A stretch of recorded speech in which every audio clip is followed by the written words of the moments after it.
Conservative women are fixated on and terrified by drag for two reasons. One, there's a lot more similarities than they'd like to admit, and two, drag gets at the base of one of their biggest fears.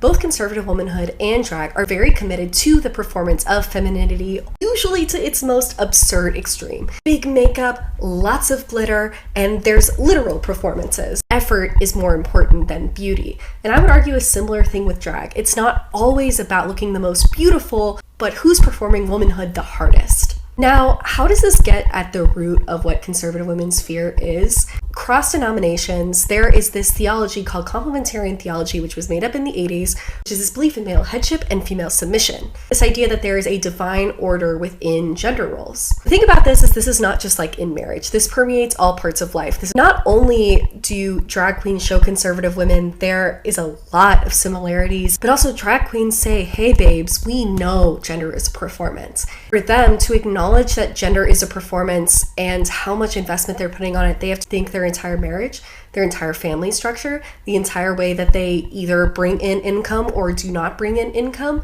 And the moment that you acknowledge or even think for a second that gender is a performance, the whole world falls apart. This is why it's like, why aren't conservatives more focused on like policy and they get so caught up on this whole like drag thing? It's because gender is everything to them.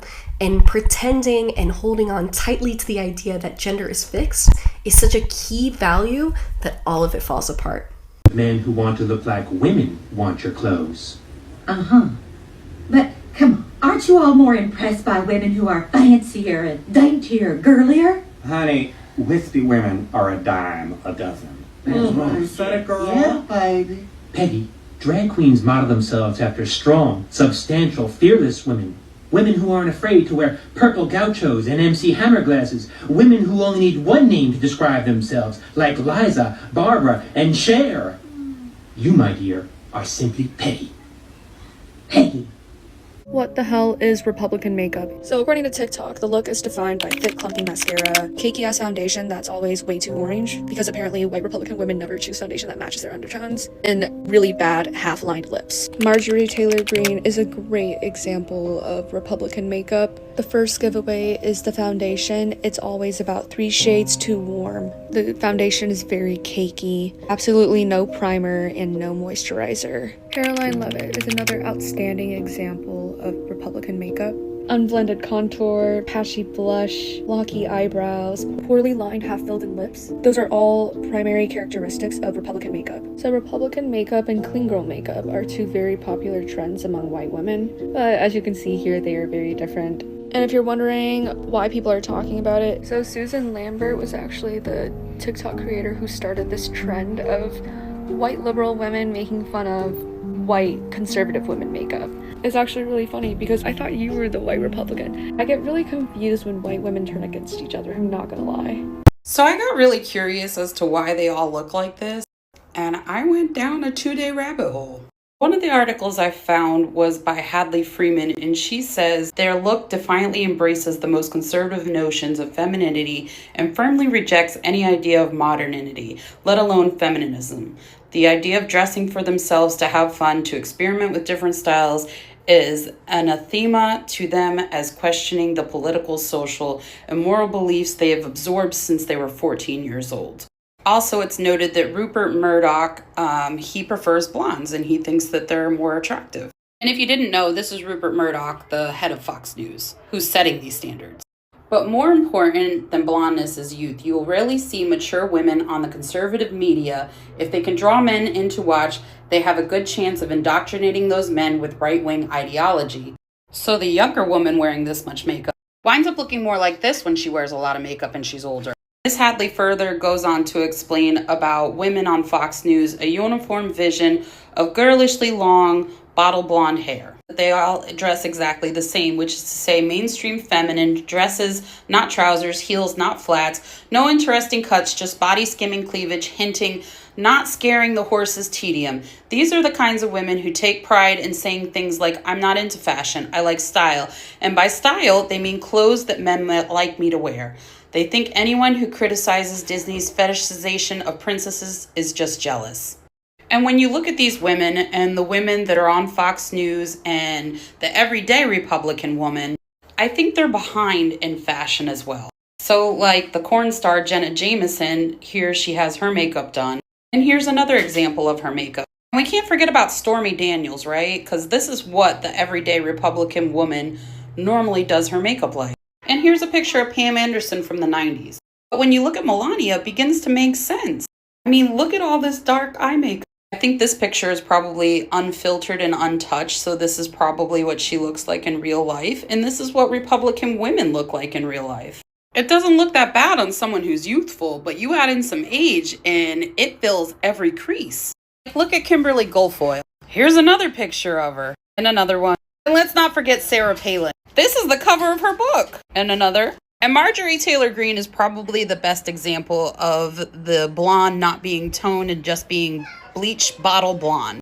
She also has really small eyes, so putting that much makeup on her eyes actually makes her nose and her mouth look bigger. But she's still trying to play into what those conservative men find attractive. So when we look at the regular schmegular women out there who are conservative, it's mostly because that's what they see on TV and that's what they're perpetuating. And also to do with patriarchy and upholding that patriarchy standard of this is what beauty is. Because remember, this guy, he's the one that's setting the beauty standard with Fox News. And as I said in my previous post, I'm not going to make fun of these women, but I just thought it was interesting to do the research and to understand the actual mindset of all of these women and how they come to all pretty much look so similar. I feel like we talk about conservative men being DL a lot, but we don't talk about the women enough. A lot of the MAGA women are just DL women that they didn't have the courage to live in their truth and therefore feel like they should now prosecute others that do. And like there's kind of this running joke about like conservative women, also like Christian women, also kind of Midwest, where I can't tell if this is a lesbian or one of the three groups I just mentioned. And you'll find like these women also kind of adhere to a lot of pillars of masculinity, despite kind of being supposedly of a side that believes in traditional gender roles, traditional values, traditional presentation along the gender binary. But they'll still be the ones to be like, I got my guns. They might even be in the armed forces themselves or have a past in it. There's still some big pillar of masculinity they'll choose to align themselves with, usually through like some brute force, whether it be through weaponry or a background in a force. They're often not very good at how we conceptualize practicing femininity in our world. Republican makeup is a thing. And that kind of is reflective of they're putting on this representation that is not who they really are. A lot of these people would be masked lesbians if they had the courage to be. And so as somebody with the background of being forced to be feminine while having a masculine interior and feeling of self, I know exactly what that looks like when you're covering up who you actually are, especially when you're exhibiting behaviors of hate towards certain groups that embody everything it looks like you're trying to cover up and ignore about yourself.